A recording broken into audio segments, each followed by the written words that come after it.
Hi everyone, welcome back to my channel. My name is Matan Hazanov. Today I have a very special guest, Mark Halpern.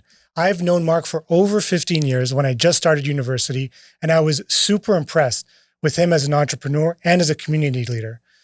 Mark is the most famous insurance advisor in all of Canada, and he got there by building a very significant business. And what I love to do on this channel is highlight businesses that aren't typical startups that get to unicorns or valuations and that type of thing, but people that are just building great businesses. Not only that, we focus a lot in startup land on how to build wealth and how to build successful companies, but we don't focus enough on what to do when you actually become successful. How do you plan for your future? How do you plan for your legacy, to build your legacy, to make sure that after you're gone, after 120 years or whatever, that whatever you did in this world stays and perpetuates afterwards. So I'm very excited for this. Mark, thank you so much for joining me. You built an amazing business, but I want you to take us back. Give us a highlight on who you are, what you do, and how you got there. Thank you, Matan. First of all, it's so nice to be here with you. And yeah, when I think about us meeting when you were a kid, you didn't have that facial hair, or any gray. Well, I got this facial when I was 12. Okay, yeah. Well, you have a little wisdom in it now, right? That who'd have thought that years later we'd be sitting here doing a podcast. So that's great. So I'm 33 years in professional practice. Just to give you back, I'm a father. I've married for almost 30 years, 5 children. Just had our first 2 grandchildren a few months ago, which is really lovely. A new chapter. Thank you so much. I appreciate it. But I always tell people that my start in this business was actually in 1974. And that's when my father of blessed memory died of a massive heart attack at the age of 50. I was 11 at the time. I was the youngest of 4 boys. And my mother of blessed memory had to go back to work to support our family. Unfortunately, my father, who was a great dad, loving, I have great memories, but he was a busy engineer. And because he was busy, he didn't take care of some of the basic things that you need in planning. There was no will, there was very little savings, and there was no life insurance. So it was very tough for us. As a result, we really had to develop a struggle muscle, me and my brothers, to be successful. We had no place to go. As it said, an officer and a gentleman, I think when Richard Gere said that. So, but fast forward, I work with some of Canada's most successful business owners and entrepreneurs and affluent families, and you'd think they'd have everything all organized and together. But like my dad, I find that probably 80% of the time, it's not true. They're so busy looking after everything and everyone else. And when it comes to themselves, they don't have basic plans in place. For instance, I'm working with a billionaire family right now where mom and dad owned the business, built it. Mom passed away. One daughter who's, in her 50s, divorced. She's going to inherit that whole business. Doesn't have a will. She's single? As a matter of fact, we're full service. We actually try to help get our clients married too. But you're out of the picture, so I'm glad finally. But but that's not the exception. That's the norm. Can you imagine? Billionaire, no will, no planning. So it really is something that I have a lot of passion about from personal experience.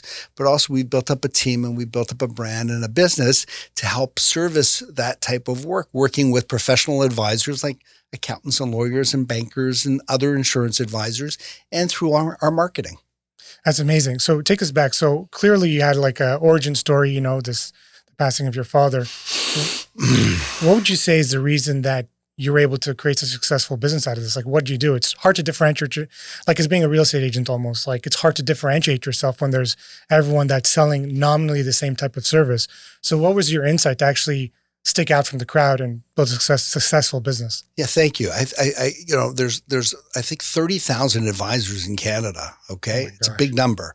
Again, a lot of them are part-timers, or they're just kind of making $60,000 a year, which is a lot. Like, in other words, that's kind of where it's at. And I guess when I was looking at my life, I from my background, I actually had a real interest in a few things. I had an interest in travel, foreign travel. Israel was a big part of my life. I'd gone to Hebrew University for my second year, and I was a tour guide for a couple of years. And I kind of thought, wow, I want to get back there. So I applied to the Foreign Service, missed the exam, passing by 1 grade. Oh, and then I thought, okay, I'm going to go into journalism and I'll be like Mark Halpern reporting from Jerusalem, right? But I found it's a very subjective thing. Like, I was a good writer and whatever, but I didn't want that. The other thing I had an interest in was in sports. Matan, I was a crazy sports guy growing up. I went to all the Leafs games as a little kid because I had a rich friend who had seasons tickets. So I ended up thinking I'd get involved in sports marketing, but marketing in public relations were always part of my world. So after finishing university, I went to a community college, Humber. They had a 1-year program for university graduates in public relations. And that was kind of a really big turning point for me because college was a lot different than university. You work, it's not theoretical and having fun. Where in university, I sort of majored in pleasure. But in college, I had to really work. And my placement was with the National Hockey League. Wow. And which was it was very cool for me because, I was a total jock sniffer. I like sports and I went there and I remember one of my first days on the job, my boss went up to me and said, Mark, could you do me a favor? He said, I have the Stanley Cup in the trunk of my car. I had it for my son's Cub Scout game. Could you run it back to the Hockey Hall of Fame? I was like, really? This is before cell phones, of course. So I took it back. I stopped first at a friend's place. We took a whole bunch of pictures, but fast forward, I ended up getting a job with the National Hockey League, and we worked with an agency called MDC. I think you know Miles Nadal. Do you know? Yeah, sure. Miles Nadal. So Miles was before he was public and billionaire that he is, and they were running the National Hockey League account, and the person over there got let go or whatever. So they recruited me to go from the NHL to now work with Miles. And Miles was somebody I followed for years.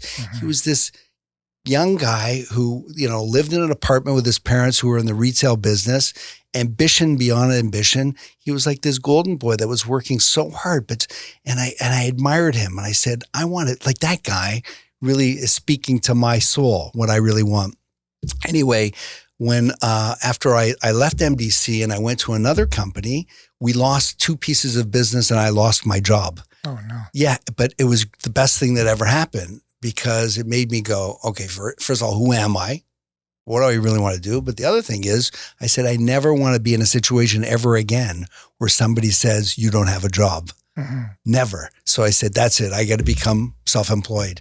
So we looked around for business. Fun-employed, as we call it in my industry. What's it called? Fun-employed. Fun-employed. That's it. I don't know how much fun it is all the time. It's a lot of work, but there's a lot of pleasure. So we got involved with a business, an electrical wholesale business that I was involved with for a year and a half. The recession hit. I left that and I sort of said, okay, let's look at the future. What's it going to be? I had a friend who was in the insurance business and he had a pretty nice lifestyle. And I didn't consider him to be a real sales guy, but he thought I'd be very good in the business. And I sort of looked at the land and I said, look, at all my friends are going to be getting married, having kids, inheriting money. I didn't see anybody who was in the insurance business. And I thought maybe I could be that guy. So I started off in 1991 for North American Life. And I was a generalist for about 10 years just to get my feet wet and learn the business. But then the lights went on. Then I realized in order to be successful in any business, you have to rise above the crowd. You have to create a brand for yourself, an awareness. Like you have to be known for something. A lot of people are 3,000 miles wide and 30 inches deep. The key to life is you have to be 30 miles deep and 3 inches wide. You have to become a hyper specialist in something. And I saw that. And then really something special happened where I branched off and we created a new brand called illnessprotection.com back in 2005. Wow. So what was your insight that made you, like, what you specialize in? What was your insight to kind of differentiate yourself? So there was I was doing anything for everyone. And then I came across an insurance product called critical illness insurance.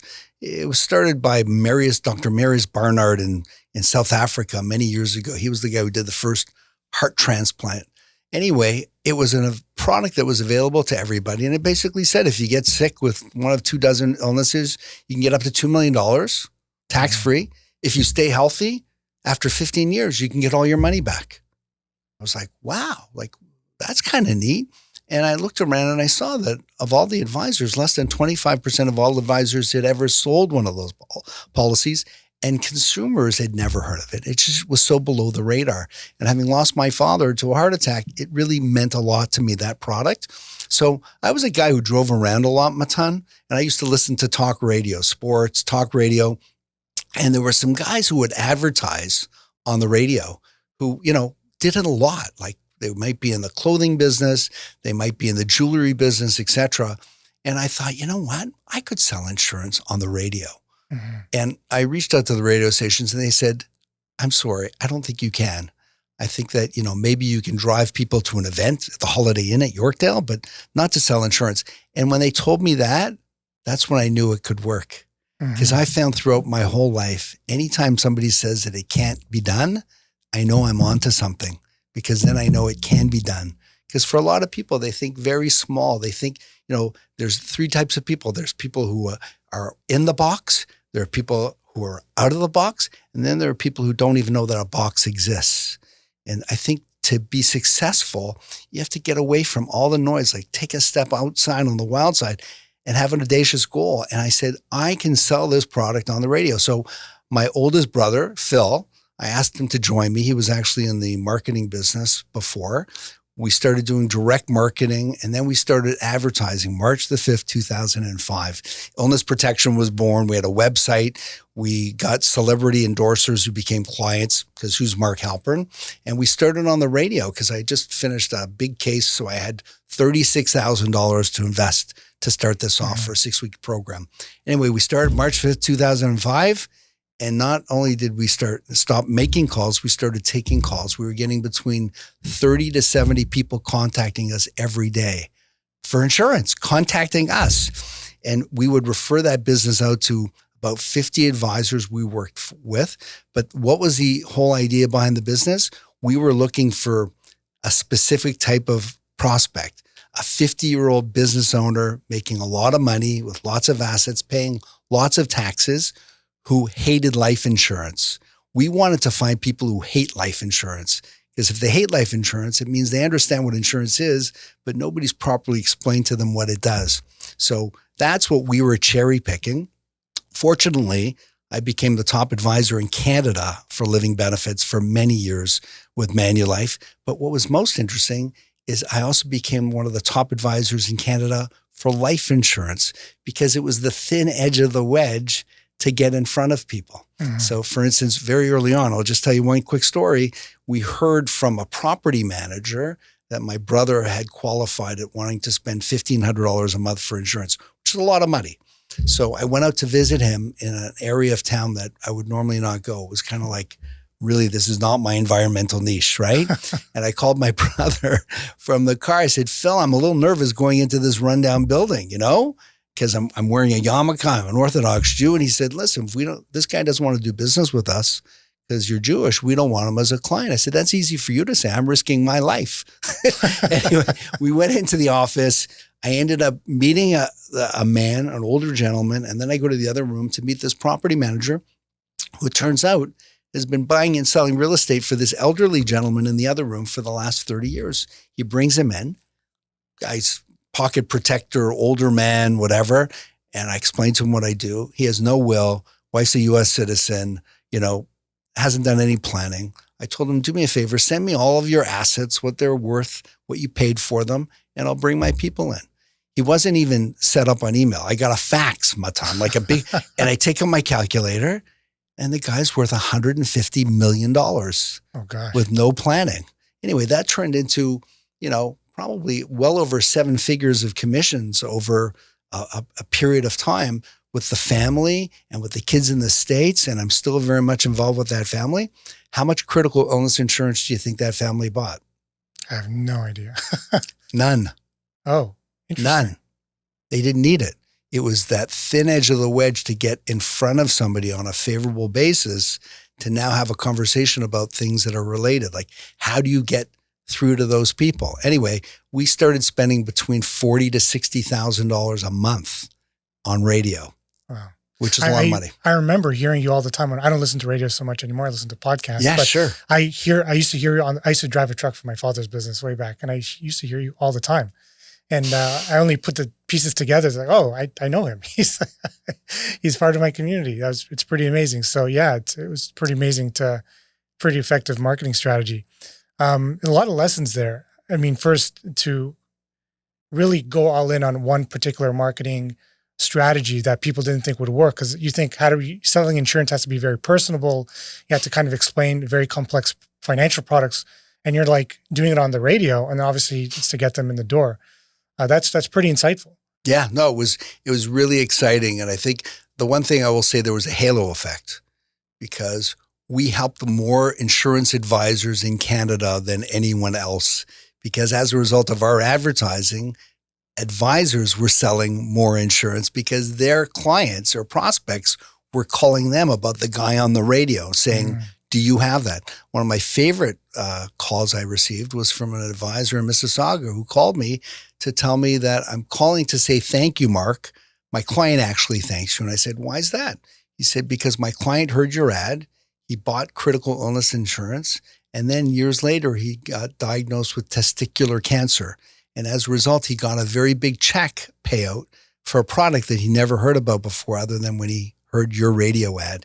And he said, I just want to say thank you. And I said, that's great. You can make the commission check to Halpern, Halper. Anyway, we got a lot of business out there. It helped a lot of people. It helped us. And we just continued to now take that brand and pivot and ratchet because we had a whole bunch of different sort of iterations of our business until where we are today. It's interesting, the story you told about this gentleman that had $150 million in assets. I guess I'm a bit surprised that someone that is so ambitious and has built such an incredible business for himself, that they wouldn't think about something like this. Why do you think that is? And I'm sure that's a pretty common story. Why do you think that is? It's a great question. It's a great question.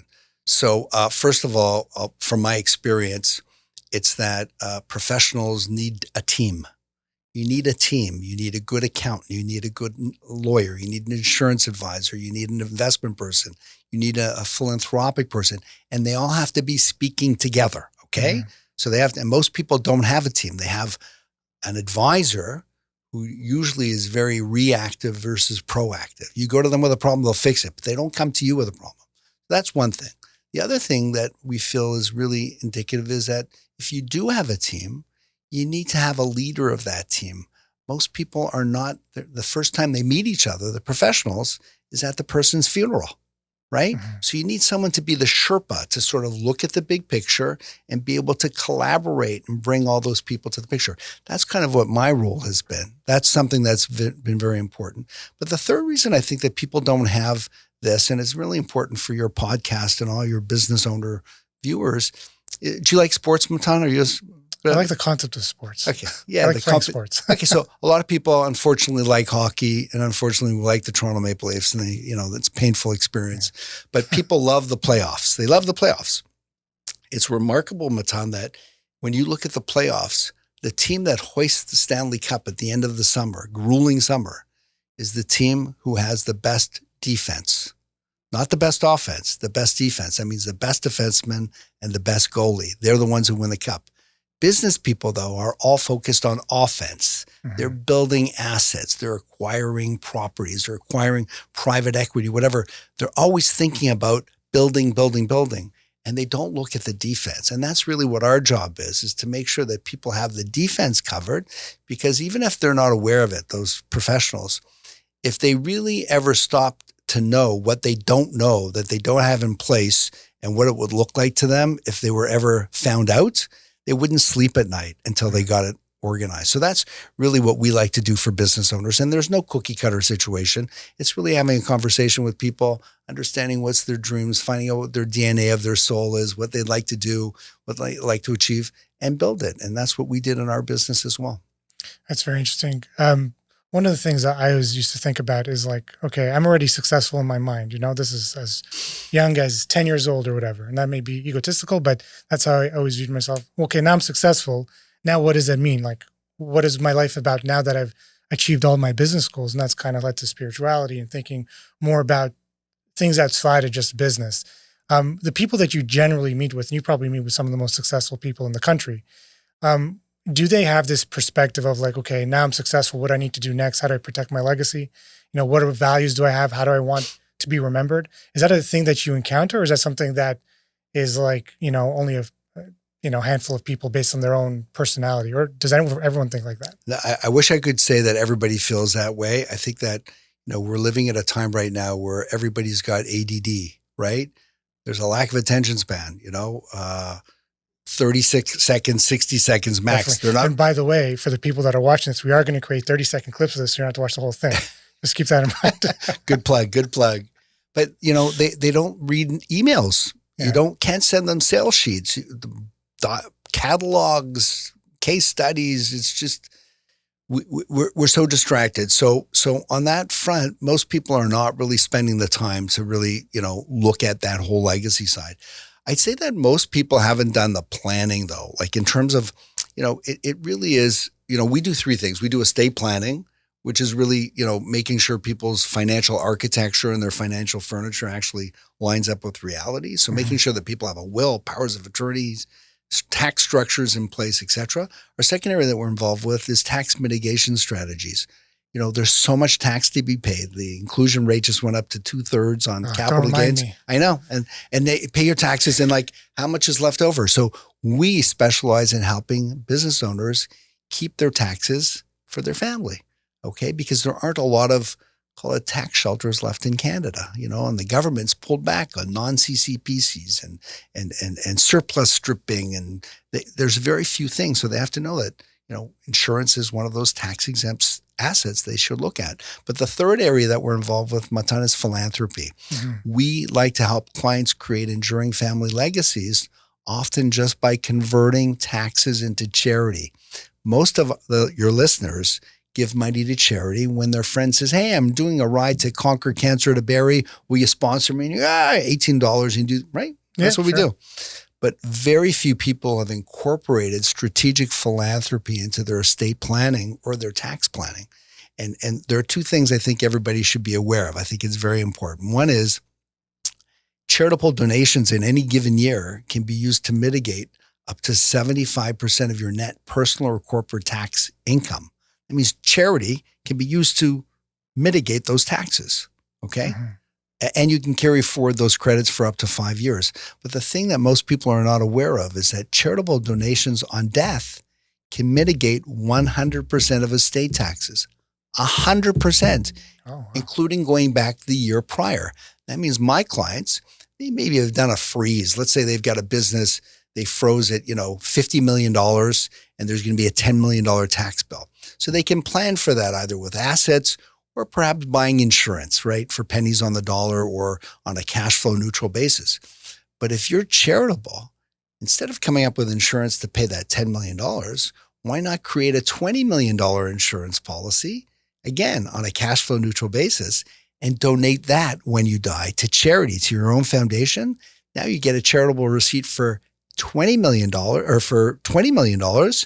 Your $10 million of tax now becomes $10 million of charity. Ottawa gets nothing, and you're remembered for leaving a whole bunch of money to charity as opposed to a big check to the tax department.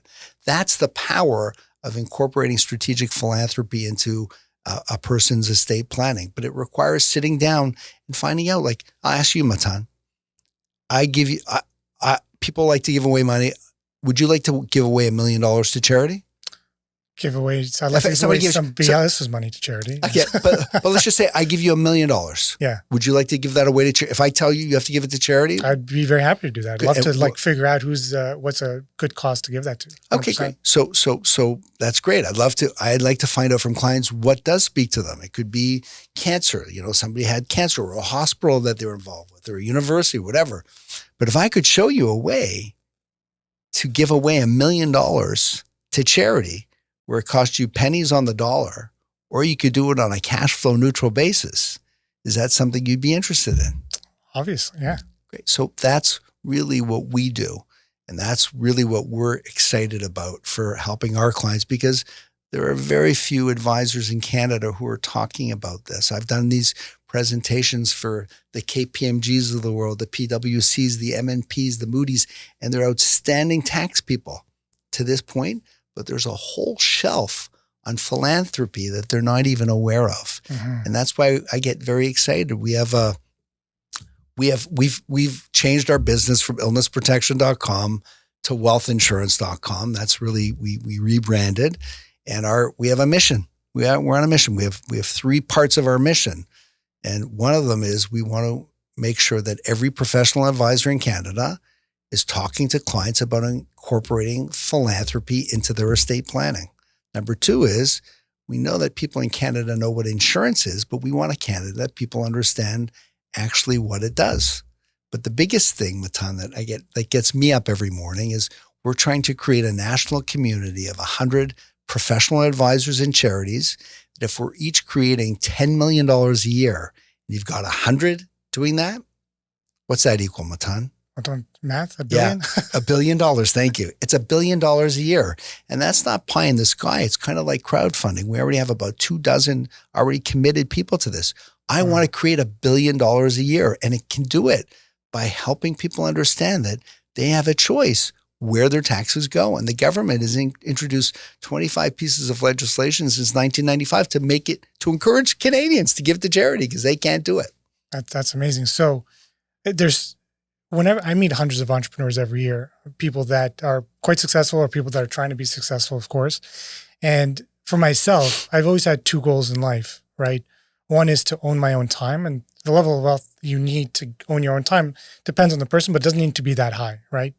The second goal is to be able to invest in and control my vision. So if I have a vision for what I want to accomplish, whether it's something like charity, and really it all comes down to philanthropy, whether you do philanthropy through your business and actually creating value, or direct philanthropy like donating to a charity, that requires almost an infinite amount of wealth, because if you have something you want to accomplish in the world, you can, unless you've solved the problem, which is almost impossible to do, but there's no limit to that. There's so many problems in the world that if you have a vision for that, you can really spend your whole life just solving it, and it can give you so much meaning. And the entrepreneurs that I've spoken to and come across, if they're only focused on the first thing of owning their own time, almost always they'll fail. They can be modestly successful, but the ones that become super successful have this vision. They don't just want to own their time. They want to implement their vision in the world. And I feel that if they don't look at philanthropy as one of the legs of that stool, I don't see how they can really invest in their vision or even have that perspective. So it's good to hear from you that, number one, you're doing that at scale. That's pretty incredible. But that there's a tax efficient way to do that. And there's people out there that, your team can sit down with someone and say, okay, well, if you have a vision, let's figure out how you do it. Let's figure out how you implement it. It's pretty amazing. Right? Thank you. I appreciate it. Well, there's two things that I think that could help your listeners. One is we've created a document. It's like 10 ways to become a philanthropic entrepreneurial business person that goes through all these different ways. It starts with a vision for the company. First of all, people like to do business with people who are philanthropic. Just know it's like you have a choice. This guy is giving back to the community. It's a great way to get new business. And so people can reach out to me, mark@wealthinsurance.com. I can send it to them, but it really goes through a whole bunch of things. And I'll give you one example there.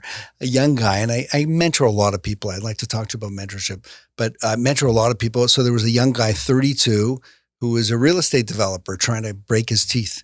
And he wanted to meet wealthy people that he could connect with. So I got him to buy a life insurance policy for a hospital downtown that he was involved with as a kid.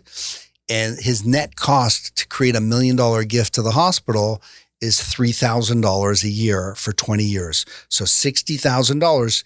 They recognize him as giving $1 million. Really?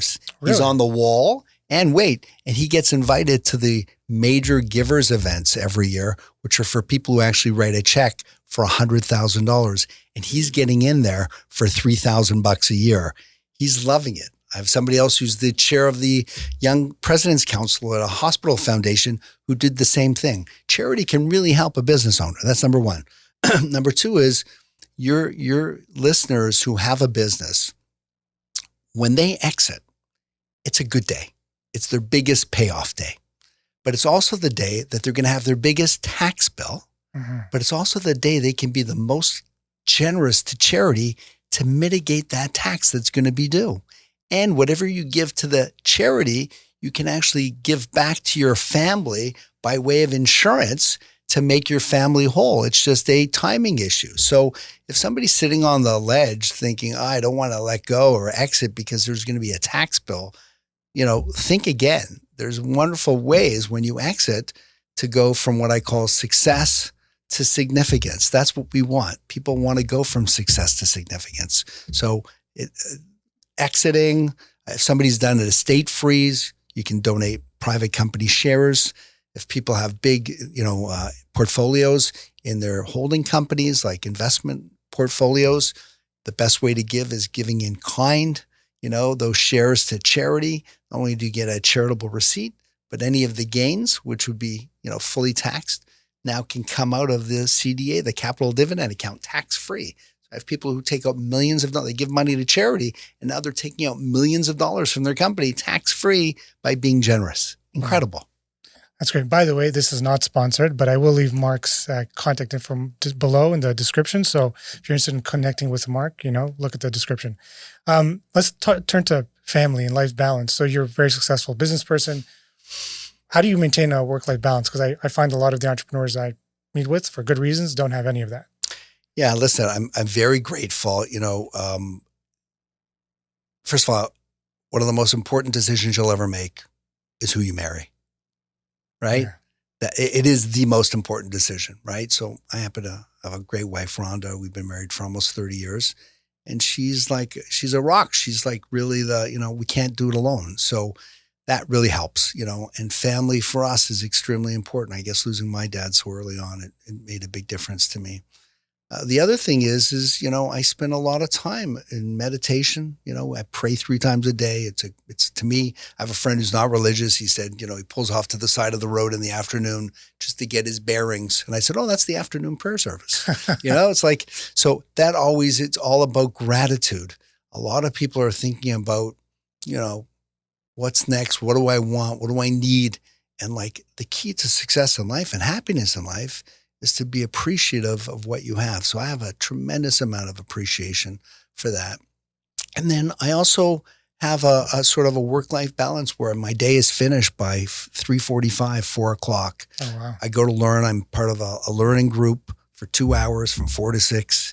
And that's really grounded me as well. And guess what? It doesn't mean I make less money. It means I make more money because and then the other part I think is very important is that I've been blessed to have tremendous mentors.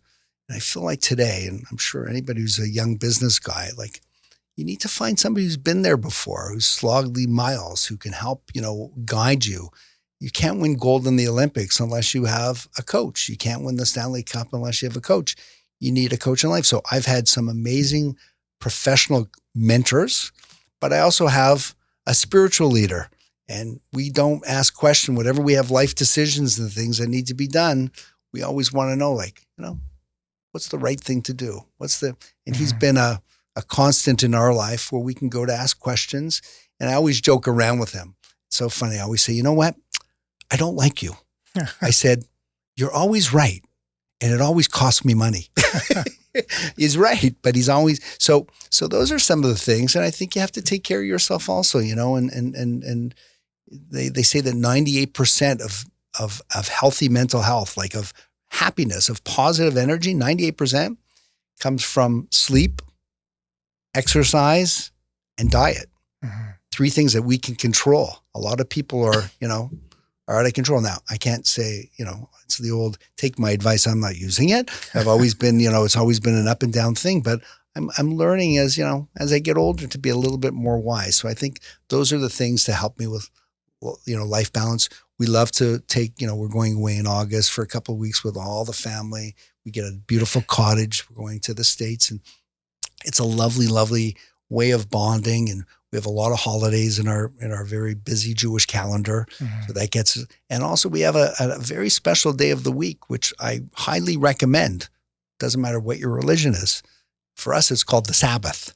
And it happens Friday night till Saturday night, where we turn off and turn on. So no phones, no emails, no computers, just a day of family and learning and good food and guests and spirituality. It's kind of like a spiritual spa. And it's such a shame that Sunday got taken away, right? Due to marketing and consumerism, right? Saturday got taken away because people became less connected to their spiritual background. But that's been a huge core for me. And I am very grateful that, listen, I'm one of the lucky guys, I spent some Shabbats at your house. It's an amazing experience. Yeah, I remember. Listen, and you remember you and your brother, and we had great times. And again, it's something that all of my family looks forward to, where we can finally just be, instead of being taken control of by whatever's the newest news headline in the media. You said something counterintuitive, which is you finish your day by 3:45, your work day by 3:45, and you don't think that it's impacted your ability to make money. Is that like a faith thing, or have you actually noticed it? Like you've cut back and then you kept growing and being more successful? It's a good question. So look at from the faith part of it, right?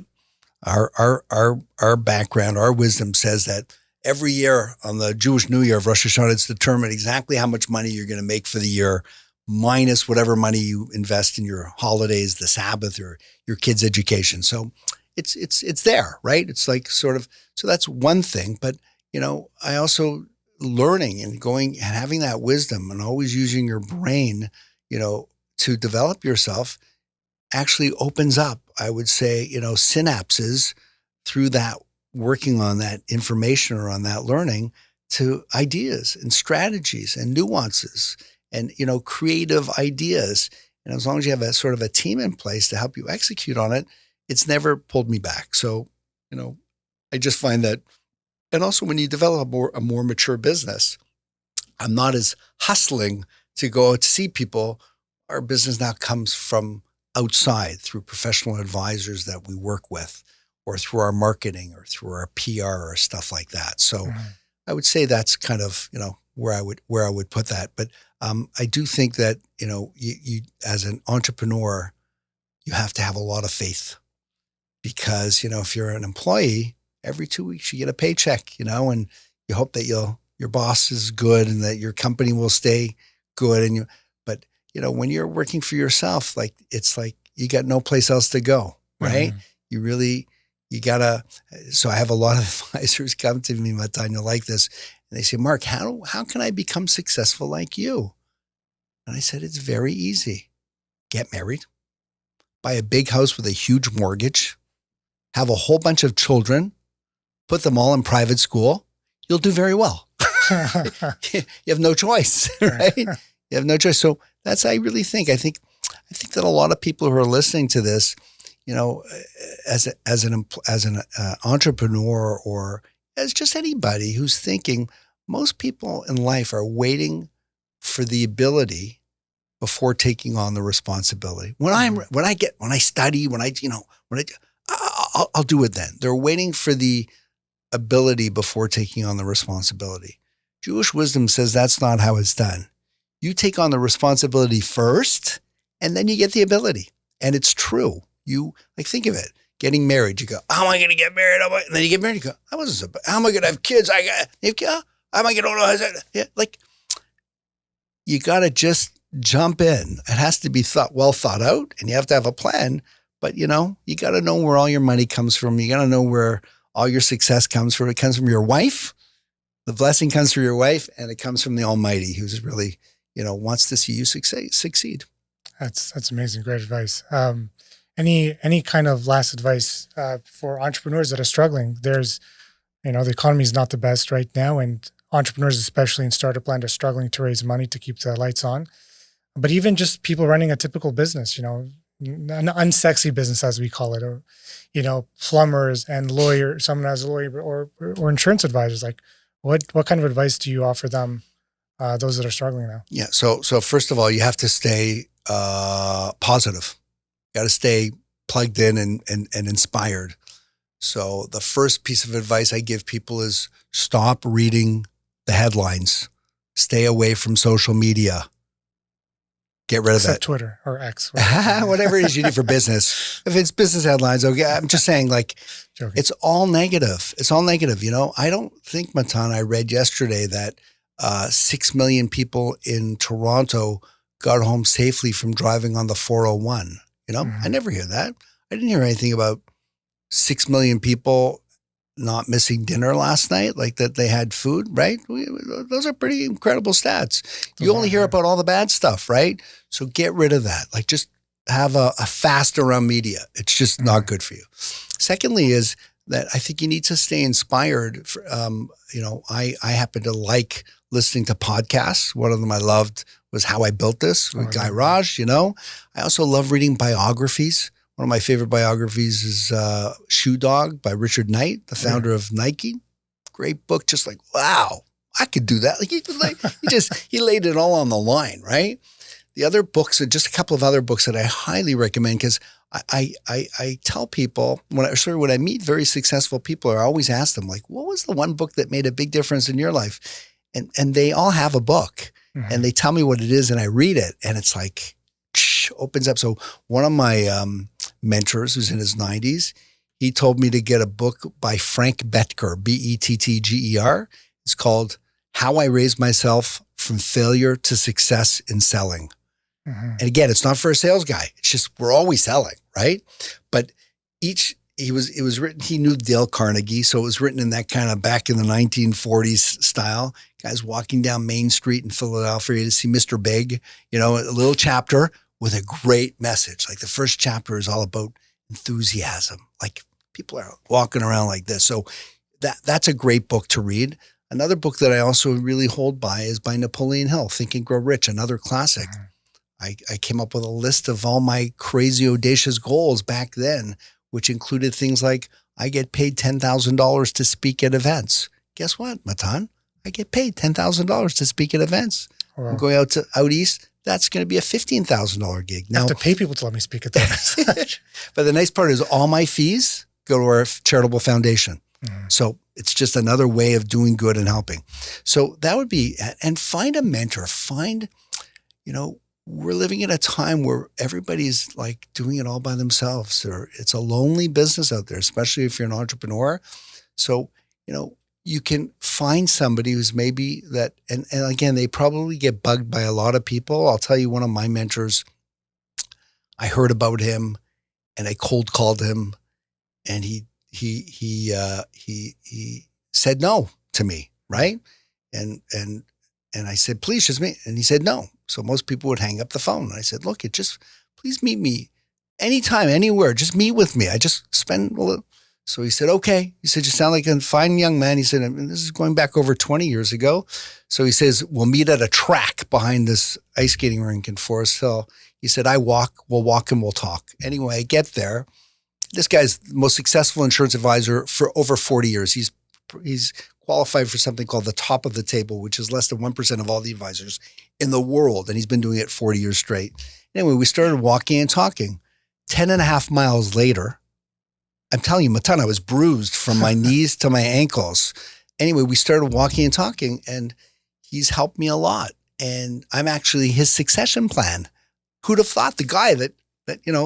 So find a mentor, find somebody who can help you to manage these types of things.